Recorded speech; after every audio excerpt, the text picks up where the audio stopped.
আমার ক্লাসে সবাইকে স্বাগত। আশা করি তোমরা সকলে খুব ভালো আছো।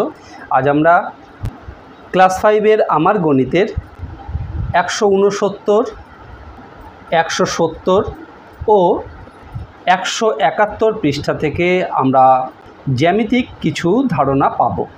ভিডিওটি খুবই গুরুত্বপূর্ণ, খুব মনোযোগ দিয়ে দেখবে, তাহলে সমস্ত বিষয়গুলো তোমরা বুঝতে পারবে। প্রথমেই দেখো, এখানে একটি স্কেলের ছবি দেওয়া আছে। স্কেল দিয়ে আমরা কি মাপি? আমরা দৈর্ঘ্য মাপি। এই রকম স্কেল আমরা সবাই দেখেছি। স্কেলের দুপাশে দেখো দুরকম দাগ কাটা আছে। প্রথমে যে ছোট ছোট দাগগুলো আছে এটি হলো সেন্টিমিটার স্কেল, আর এই দিকে যে একটু বড় বড় ফাঁকা ফাঁকা দাগগুলো আছে এটি হলো ইঞ্চি স্কেল। এই ছোট দাগ অর্থাৎ সেন্টিমিটার স্কেলের মাঝখানে দেখো আরও ছোট ছোট কিছু দাগ আছে, এগুলো হলো মিলিমিটার। এখান থেকে এই পর্যন্ত হলো 1 সেন্টিমিটার, তারপরে 2 সেন্টিমিটার, 3 সেন্টিমিটার, এইরকমভাবে দেখো দেখানো হয়েছে। আর 1 সেন্টিমিটারকে 10টি ভাগে ভাগ করা হয়েছে, সেগুলি হলো মিলিমিটার। এখানে গুণে দেখো প্রত্যেকটি সেন্টিমিটারকে 10টি ভাগে ভাগ করা হয়েছে, সেগুলি আমরা মিলিমিটার বলি। স্কেল দিয়ে আমরা কি মাপি? আমরা দৈর্ঘ্য মাপি। যে কোনো দৈর্ঘ্য আমরা স্কেল দিয়ে মাপতে পারি। দৈর্ঘ্য মাপার সাথে সাথে আমরা আরও একটি বিষয় জানব, সেটি কি? দেখো বলা হয়েছে সরল রেখার দৈর্ঘ্য মাপা যায় না। কেন সরল রেখার দৈর্ঘ্য মাপা যায় না? তার কারণ সরল রেখার সীমা নেই। এখানে শূন্যস্থান দেওয়া হয়েছে, আমরা সীমা কথাটি লিখি। কেন সীমা নেই?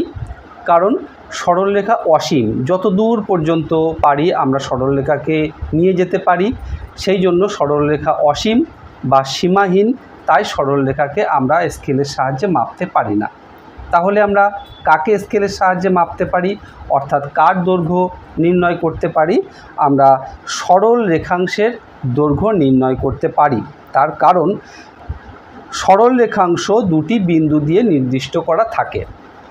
এখানে দেখো এ বি, এই দুটি বিন্দু দিয়ে একটি সরল রেখাংশ দেখানো হয়েছে। এই সরল রেখাংশের দৈর্ঘ্য এখানে মেপে দেখানো হয়েছে, দেখো কতটুকু? 3 সেন্টিমিটার। তারপর দেখো এখানে আরেকটি সরল রেখাংশ দেখানো হয়েছে এ বি। এই এ বি সরল রেখাংশের দৈর্ঘ্য মেপে কতটুকু বের করা হয়েছে? দেখো 10 সেন্টিমিটার। এখানে একটি জিনিস খুব ভালো করে দেখো এবং মনে রাখো, কোনো কিছুর দৈর্ঘ্য মাপতে গেলে আমরা কিভাবে মাপব। এখানে এই যে সরল রেখাংশটি আছে, এই সরল রেখাংশের এ বিন্দুটি একদম ঠিক এখানে শূন্য দেওয়া, অর্থাৎ সেন্টিমিটার স্কেলের যে শূন্য দাগটি আছে সেই শূন্য দাগের সঙ্গে মিল করে ধরতে হবে, তাহলেই কিন্তু আমরা সঠিকভাবে দৈর্ঘ্য মাপতে পারবো। এখানে দেখো শূন্যর সাথে এ বিন্দুকে মিল করে শেষ বি বিন্দুটি কোথায় আছে? 10 সেন্টিমিটারের এখানে। তাই এই সরল রেখাংশটির দৈর্ঘ্য বলা হচ্ছে 10 সেন্টিমিটার। যদি আমরা আগে পিছে করে ধরি, অর্থাৎ এই শূন্যর সাথে মিল না থাকে, তাহলে কিন্তু দৈর্ঘ্য সঠিক আসবে না। তাই যখনই কোনো কিছুর দৈর্ঘ্য মাপবে স্কেল দিয়ে, তখনই এই শূন্য দাগের সাথে তোমরা সেটিকে ঠিক করে নেবে, তাহলে সঠিকভাবে দৈর্ঘ্যটি মাপতে পারবে। তারপরে দেখো 170 পৃষ্ঠাতে এখানেও একটি সরল রেখাংশের দৈর্ঘ্য মাপা হয়েছে। এখানেও দেখো এ বি একটি সরল রেখাংশ। এই সরল রেখাংশের দৈর্ঘ্য কত হয়েছে? দেখো শূন্য দাগের সাথে মিল করে বসিয়ে আমরা এর দৈর্ঘ্য পাচ্ছি 8.5 সেন্টিমিটার। দেখো 8 আর 9-এর মাঝামাঝি, এটি হলো 8.5 সেন্টিমিটার। তাহলে আমরা পেলাম এ বি সরল রেখাংশের দৈর্ঘ্য 8.5 সেন্টিমিটার। তারপরে আমরা চলে যাই 171 পৃষ্ঠায়। এই 171 পৃষ্ঠায় বেশ কয়েকটি তথ্য আমরা জানতে পারব। এখানে একটি সূর্যের ছবি আছে, আর তারপরে দেখো এখানে একটি টর্চ লাইটের ছবি আছে। তো সূর্যের ছবি এবং টর্চ লাইটের ছবি, এখানে এই দুটি ছবি দিয়ে রশ্মি বোঝানো হয়েছে। এখানে দেখো টর্চ লাইট থেকে যে রশ্মি অর্থাৎ আলো বের হয়, সেই আলোগুলি এক একটি সরল রেখার মতো, কিন্তু কিছু পার্থক্য আছে। সরল রেখা কি?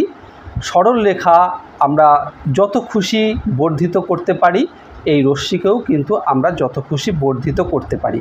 কিন্তু একটি বিষয় হলো, রশ্মি একটি বিন্দু থেকে তৈরি হয় আর এর শেষ প্রান্ত অসীম, শেষ প্রান্ত বহুদূর যেতে পারে। তাই দেখো এর মাথাগুলো একটি তীর চিহ্ন দিয়ে দেখানো হয়েছে।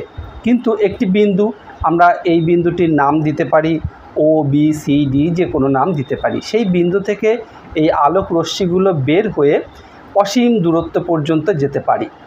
তাই রশ্মির একটি বিন্দু আছে, শুরু হবার একটি বিন্দু আছে, কিন্তু শেষের কোনো বিন্দু নেই। চলো আমরা দেখে নিই সরল রেখা কীভাবে দেখানো হয় এবং রশ্মিকে কিভাবে দেখানো হয়, সরল রেখাংশকে কিভাবে দেখানো হয়। বিষয়টি কিন্তু খুব গুরুত্বপূর্ণ, খুব মনোযোগ দিয়ে দেখো, তাহলে সমস্তটা তোমরা বুঝতে পারবে। এখানে দেখো একটি রশ্মিকে দেখানো হয়েছে। এ হলো রশ্মিটির উৎপত্তি স্থল। এখান থেকে রশ্মিটি শুরু হয়ে অসীম দূরত্ব পর্যন্ত যেতে পারে। তাই দেখো এটি তীর চিহ্ন দিয়ে দেখানো হয়েছে। আর মাঝখানে একটি বিন্দু, সেটি বি বিন্দু। তাহলে এ বি একটি সরল রেখাংশ হতে পারে, কিন্তু এই রশ্মিটি যখন আমরা বোঝাবো তখন কিভাবে বোঝাবো, দেখো ও এ এর মাথায় এই যে তীর চিহ্ন দেওয়া হয়েছে, এইভাবে আমরা যে কোনো রশ্মিকে কিন্তু প্রকাশ করতে পারি। ও এ, ও বি, এই রশ্মিটি তোমরা যদি ভালো করে লক্ষ্য করো, দেখো ও বিন্দু থেকে রশ্মিটি শুরু হয়েছে।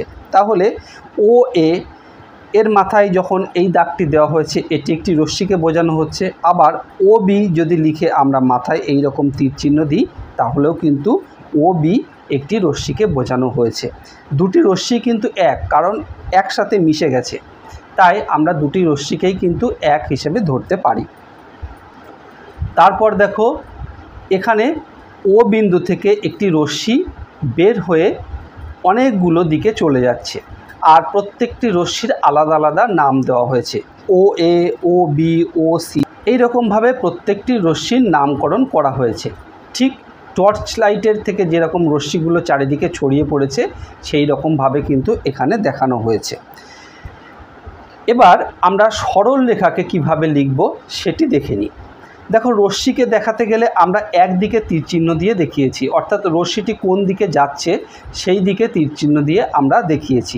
এখানে যদি দেখি ও থেকে নির্গত হয়ে ও এ রশ্মিটি চলে যাচ্ছে, তাহলে যখন ও এ লিখে ডান দিকে আমরা তীর চিহ্ন দেব, তখন বুঝতে হবে ও থেকে শুরু হয়ে এ হয়ে রশ্মিটি চলে গেল। আবার যদি এ থেকে শুরু হয়ে ওর দিকে আসতো রশ্মিটি, তাহলে আমরা কিভাবে লিখতাম, আমরা লিখতাম এ ও, এইভাবে লিখে এই রকম তীর চিহ্ন দিতাম। তাহলে বোঝা যেত এ থেকে রশ্মিটি শুরু হয়ে ওকে ভেদ করে চলে গেছে। এবার আমরা যদি সরল রেখা দেখি, দেখো এখানে পি এ, বি ডি এইরকম সরল রেখা বোঝানো হয়েছে। সরল রেখা যখন আমরা লিখি তখন তীর চিহ্ন দুদিকেই থাকে, অর্থাৎ সরল রেখাকে আমরা ডান দিকে বাঁ দিকে যেদিকে খুশি যতদূর খুশি বড় করতে পারি। এইভাবে সরল রেখা দেখানো হয়। তাহলে বুঝতে পারলে সরল রেখা কিভাবে আমরা দেখাবো আর রশ্মিকে কিভাবে আমরা দেখাবো। এইবার সরল রেখাংশকে কিভাবে দেখানো হয়। ধরো এখানে একটি সরল রেখাংশ যদি আমরা করতে চাই, এখানে একটি বিন্দু নিতে হবে এ বিন্দু, আর এখানে একটি বিন্দু নিই বি বিন্দু।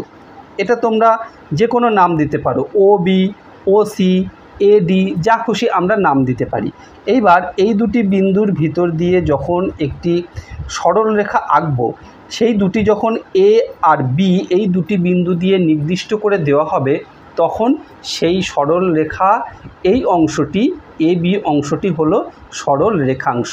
তাহলে সরল রেখাংশকে আমরা কিভাবে লিখব, এ বি এইভাবে লিখে মাথায় এই রকম দাগ দিতেও পারি, আবার শুধু এ বি এইভাবেও লিখলেও কিন্তু আমরা সরল রেখা বুঝি। আশা করি তোমরা সমস্ত বিষয়টা বুঝতে পারলে। এইবার দেখো এখানে একটি ছক করে সুন্দরভাবে দেখানো হয়েছে। সরল রেখাকে কিভাবে প্রকাশ করি একটু আগেই তোমাদের বোঝালাম। দেখো এ বি লিখে মাথায় একটি তীর চিহ্ন দেওয়া হয়েছে, তীর চিহ্নের মুখ দুদিকেই আছে। কেন? এর কোনো প্রান্তবিন্দু নেই এবং এই সরল রেখাকে আমরা মাপতে পারি না, যেহেতু এটি অসীম। তারপরে দেখো সরল রেখাংশ। সরল রেখাংশ আমরা কিভাবে লিখব একটু আগেই দেখালাম। দেখো এ বি লিখে মাথায় দাগ অথবা এ বি লিখলেও হবে। দুটি প্রান্তবিন্দু আছে তাই এটি নির্দিষ্ট, তাই এর দৈর্ঘ্য মাপা যায়। আবার রশ্মি, রশ্মিকে কিভাবে দেখাবো আগেই বলেছি। এবার এখানেও দেখো এ বি লিখে মাথায় একটি তীর চিহ্ন দেওয়া হয়েছে, এইভাবে আমরা রশ্মিকে দেখাই। এই রশ্মি কোথার থেকে যাচ্ছে সেটিও আমরা বুঝতে পারছি, এ থেকে শুরু হয়ে বির দিকে গেছে। দেখো এই রশ্মির একটি প্রান্তবিন্দু আছে আর অন্যদিকে কোনো প্রান্তবিন্দু নেই, তাই রশ্মিকেও কিন্তু মাপা যায় না। এই বিষয়টি কিন্তু খুব গুরুত্বপূর্ণ, তোমরা খুব মনোযোগ দিয়ে এই বিষয়টি মাথায় রাখবে। এটি তোমাদের পরীক্ষার জন্য খুবই গুরুত্বপূর্ণ এবং ভবিষ্যতে তোমরা আরও উঁচু ক্লাসে যখন পড়বে এই বিষয়গুলো মাথায় রেখেই তোমাদের অনেক কাজ করতে হবে। আশা করি ভিডিওটি তোমাদের ভালো লেগেছে। ভিডিওটি ভালো লাগলে অবশ্যই তোমাদের বন্ধুদের মধ্যে শেয়ার করো, তাহলে তোমার বন্ধুরাও শিখতে পারবে। আর এই রকম ভিডিও আবারও পেতে চাইলে চ্যানেলটি অবশ্যই সাবস্ক্রাইব করে রেখো। খুব ভালো থেকো, দেখা হবে আবার পরের ভিডিওতে। ধন্যবাদ।